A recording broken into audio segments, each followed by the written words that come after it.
Түгел ма? Жақсы. Түгел болсақ, бүгінгі сабағымызды бастамас бұрын біз екі топты алдын ала екі топқа бөліп қойдық. Бірінші тобымыз қызғалдақ тобы, екінші тобымыз жапырақ тобы деп екі топқа бөлдік. Қызғалдақ тобы жапырақ тобына асық әдісі арқылы бір-бірімізге осы сабақта жақсы көңіл күй сыйлайық. Ақбота, жапырақ тобына жақсы көңіл күй сыйлайық. Асық сөзін пайдалан. Бүгінгі сабақта асықтардың алшысынан түсіп, асықтан алшысынан түссін. Сабақтарны жақсы өткіздер. Жақсы. Аружан. Сіздерге сәттілік тілеймін. Асық сөзін пайдалан.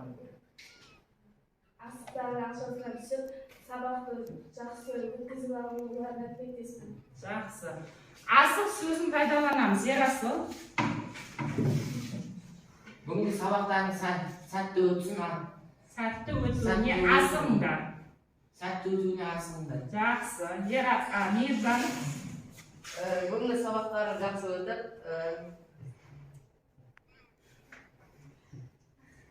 Асық сөзін пайдаланамыз. Жақсы, Мейіржан қысылып тұр. Келесі жапырақ тобы. Кім бар? Асық сөзін пайдаланып, қызғалдақ тобына не істейміз? Бүгінгі сабақтарын сәттілік болсын, тезірек өткізуге асығыңдар. Жақсы. Ерсұлтан. Бүгінгі сабақтарын жақсы тілектеспін. Асық сөзін пайдаланамыз. Асығыңдар деген сөзді. Нұрсұлтан. Бүгін сабақты қызықты өткізуге асық. Жақсы. Жақсы. Жарайсыңдар балалар. Енді үй тапсырмасы бойынша бізге үй тапсырмасына қандай тапсырма беріледі? Көздің құрылысы деген тапсырма, иә? Ал сендерге сұрақ, көз тапсырмасы бойынша көз дегеніміз көз неше қабаттан тұрады? Көз. Үш қабаттан тұрады. Қандай? Көру.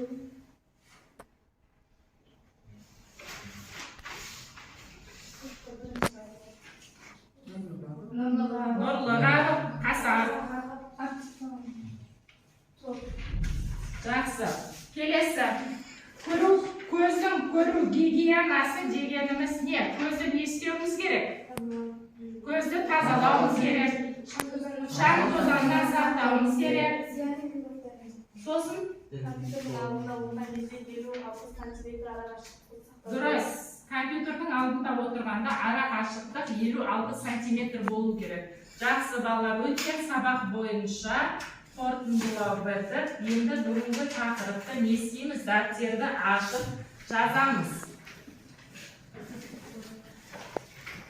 Бүгінгі сабағымыз координация және реттелу бөлімі. Тақырып есту мүшесінің құрылысы, естудің маңызы, естудің бұзылу себептері, есту мүшесінің гигиенасы.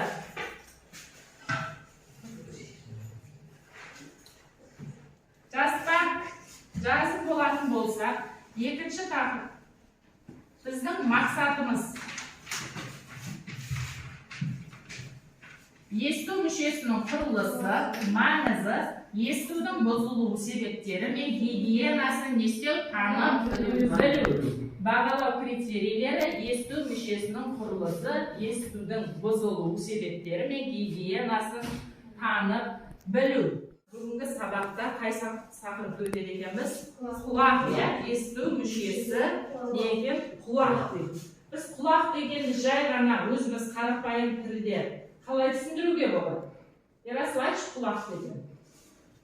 Құлақ дегеніміз ол есту мүшесі. Құлақ дегеніміз есту мүшесі. Тағы? Айналада алуан түрлі дыбыстарды естиміз. Жақсы. Айналадағы алуан түрлі дыбыстарды естиміз, көреміз, жапырақтардың сыңғырларын естиміз, тағы құстардың жыбылдағанын естиміз, иттердің әуенін естиміз. Жақсы, тағы Bunun bарлығын biz естіп, не істейді екенбіз? Мида жұмыс жасаймыз.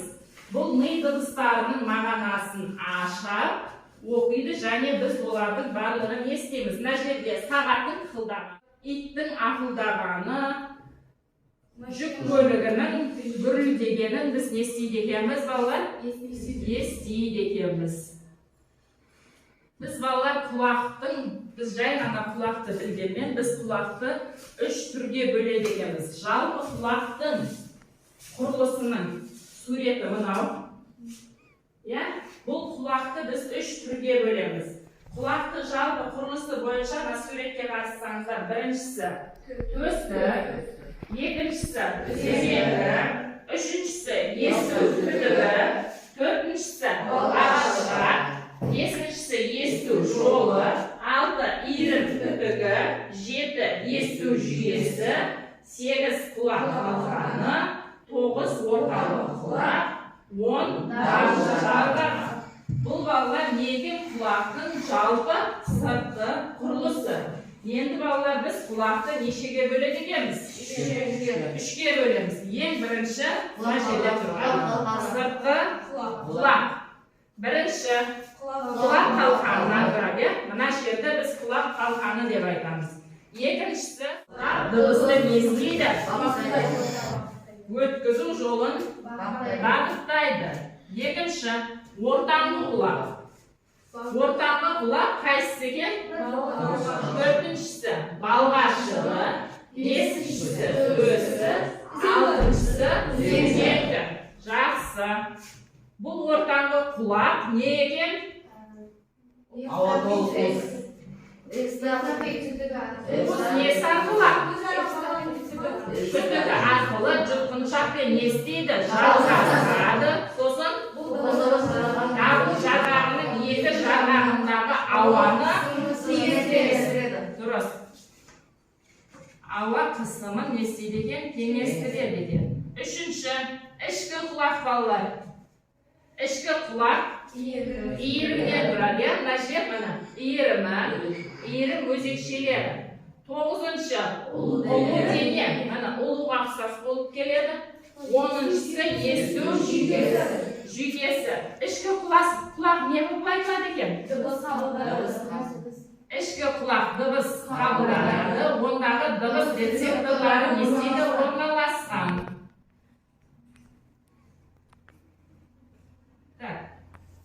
Есту анализаторлары. Есту анализаторлар дегеніміз, есту жүйесі яғна балалар. Есту жүйесінің сызба нұсқамен естелінген мына жерде. Берілген. Рецептор дегеніміз не екен? Ішкі құлақтағы ұлы дене. Екінші, есту жүйесі. Ортаңғы бөлік. Үлкен ми сыңарларының самай бөлігіндегі есту аймағы. Яғни балалар бұл құлақтың несі екен? Есту аймағы екен.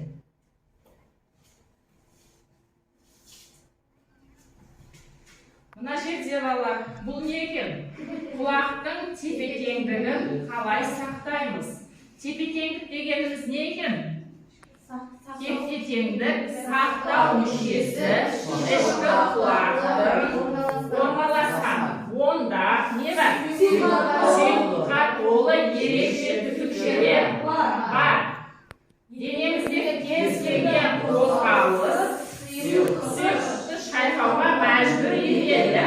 Бұл арқылы миға біздің денеміздегі қалыпты белгі түседі. Жақсы. Ең соңғысы есту мүшесінің несі? Гигиенасы. Біз не істеуіміз керек есту мүшесінде? Құлақты шаң тозаңнан сақтау керекпіз. Құлақты үнемі не істеу керек? Жуу керек. Құлақты үшкір нәрселермен тазаламау керек. Айқайлап сөйлемеу керек. Теледидардың дыбысын қатты шығармау керек. Наушниктен музыканы қатты тыңдамау керек. Ұзақ уақыт бойы наушниктен музыка тыңдамау керек. Қатты шулы ортада ұзақ болмау. Құлақ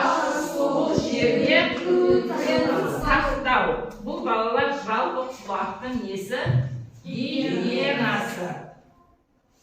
Kulağın üç bölümün dakterge termin retinde sırtqı kulak, içki kulak, ortamı kulaktır.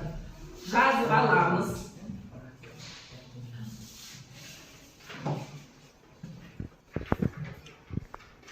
Жалпы құлақ деген тақырып түсінікті болды ғой, құлақтың құрылысы. Құлақ үш бөлімге бөлінген. Сыртқы құлақ, ішкі құлақ, ортаңғы құлақ. Құлақтың жалпы гигиенасының сақталу жолын түсіндік па? Құлақтың бөлімдерін білдік қой, сыртқы бөлімін түсінікті болған болса, екі топқа екі тапсырма беріледі. Бұл тапсырмада құлақ құрылысының негізгі ерекшеліктері деген. Екі топ бірлесе отырып, тез-тез плюс деген белгімен белгілеп шығыңдар. Ана ортаға. Бірінші sıra. Ана қыздар, балдар, қыздар, ана артқа қарап. Топтас. Қыздар, артқа қараңдар. Бірінші, жаңа айтып өткен бас сүйек самай бөлігінде орналасқан. Сыртқы құлақта ма, ортаңғы құлақта ма, ішкі құлақта ма?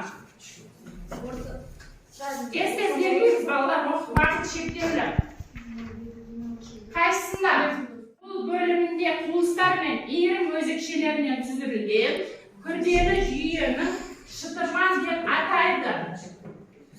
Плюс белгісін қойып кете беріңдер. Келесі, дабыл жарғаннан кейінгі орналасқан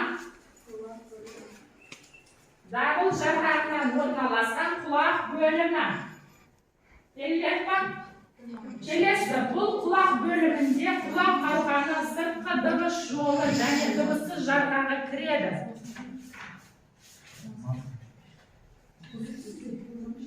Келесі, құлақ бөлімінің мұрын жұтқыншақ байланысы қуыс болады. Белгілеп па? Жақсы. Қай топ бірінші?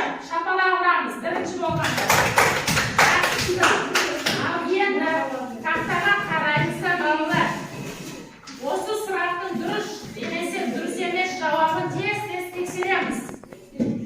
Қай топ қанша балл жинаған? Мына дұрыс жауаптар. Сана. Қымбат, нешеу?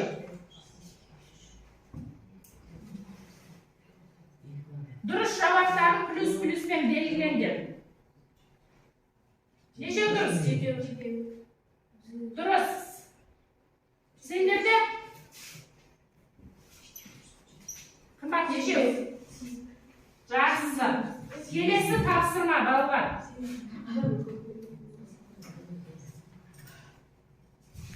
Жаңа тапсырманы болсаңыздар, маған беріңіздер де ендігі құлақ бөлімдерінің қызметтерін жазамыз. Құлақ бөлімдерінің қызметтерін жазамыз. Бұны да тез-тез жазыңдар да кейіннен дұрыс жауабын айтамын.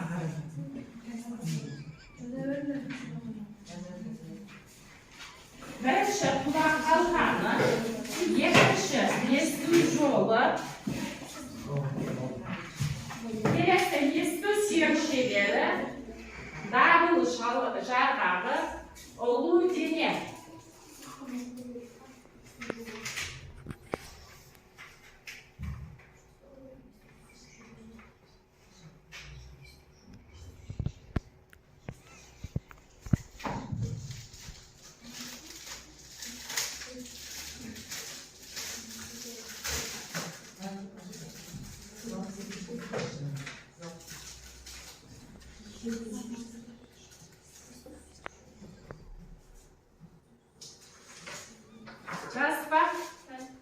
Жазып болсаң да дұрыс жауабын тексереміз балалар.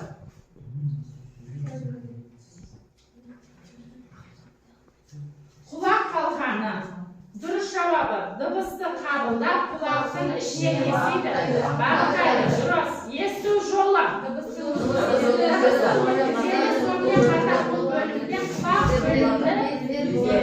Болады.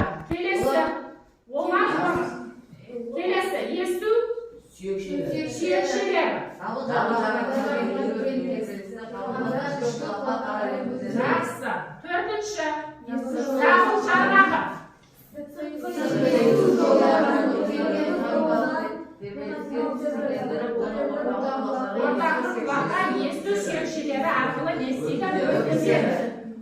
дене дегенimiz не? Ulu дене дегенimiz. Жақсы, тапсырманы жақсы орындадыңдар. Енді балалар, тапсырманы қаншалықты дұрыс немесе бұрыс түсінгендеріңді екі топқа, бірінші топқа слайм берем. Слаймнан балалар мынау құлақтың суреті тұр, өзіміздегі құлақ тұр, мына жақтағы құлақтардың барлығын тақтада ілулі тұрған құлақтарға қарап, сіздер бірінші топ слаймнан құлақтың мүсінін жасаңыздар топтасып, екінші топ пластилиннен құлақтың несін? Құлақтың мүсінін пластилиннен жасаймыз. Сіздерге уақыт 2 минут уақыт.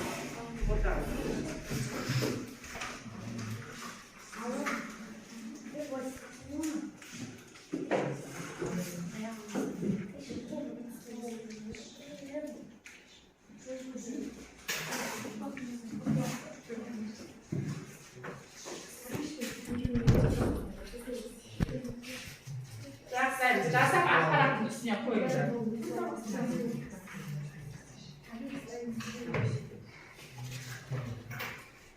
Жете ма? Кім?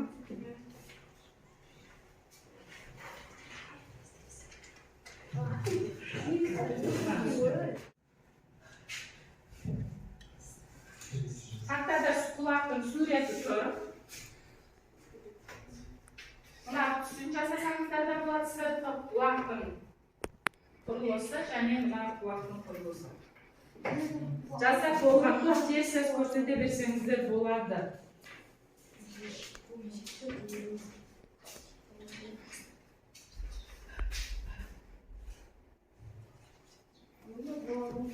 Болады нәрде. Екеу болатсыңдар.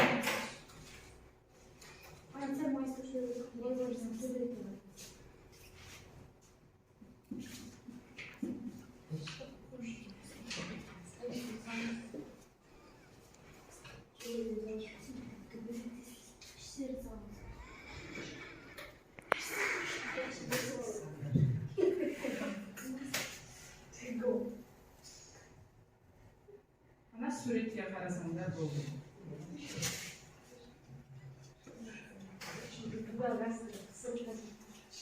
Болдық па қайта? Қызғалдақ тобы ма, жапырақ тобы ма? Жапырақ тобы жақсы жұмыс жасап жатыр. Bir емес бірнеше құлақтың макетін жасап жатыр. Жақсы. Жапырақ тобының құлағы дайын. Құлақтың тақырыбын қаншалықты бұрыс түсінгендіктері туралы құлақты не істеді? Жасап шықты. Көзбен көрген бөлек, қолмен жасаған бөлек, балалар, құлақ дегенді. Екінші топ.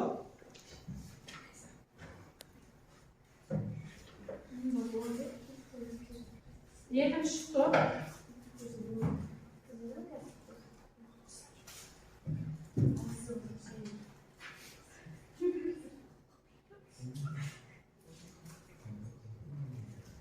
Жақсы, екінші тобымызда пластилиннен құлақты жартысылап түсіріп шықты. Көрдік па? Құлақ деген тақырыпты балалар жақсылап түсінген болсаңыздар, енді мен сіздерге Q3Q формуласы арқылы бағалауды беремін. Рефлексия. Біріншісі, құлақ тақырыбынан құнды болған нәрсені қызыл түспен жазасыздар. Екіншісі, қай жері сабақтың қызық болды? Жасыл түспен, сары түспен қиын болған сәтін жазып, мына жерге жабыстырыңыздар. Құндыны қызыл түспен, қызықтыны жасыл түспен, қиынды сары түспен бір-бір стикерге жазып шықсаңыздар болды. Ортаға қойыңыздар да барлықтарыңыздың жазуларыңыз шарт.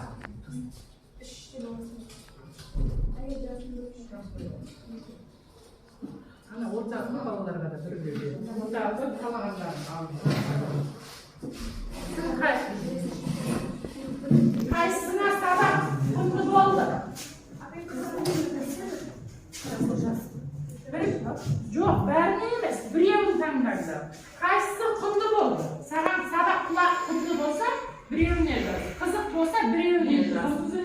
болса қиын деп біреуіне ғана жазылды.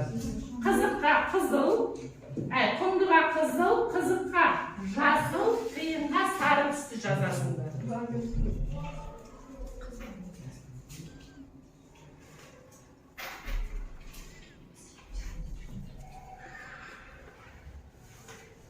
Жазып па?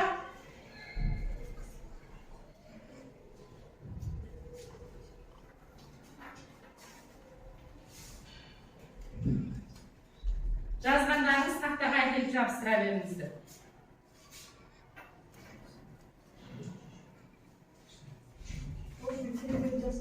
Жабыстыра бер. Қайсысы қызық, құнды, жақсы.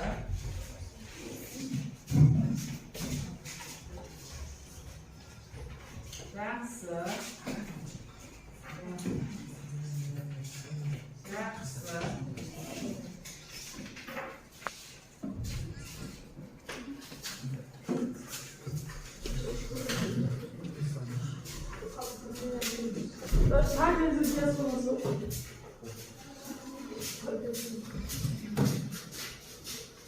Барлықтарға сабақ қызықты, құнды болған сияқты ғой, қиын болған ешкімге түсінбеген оқушы жоқ сияқты.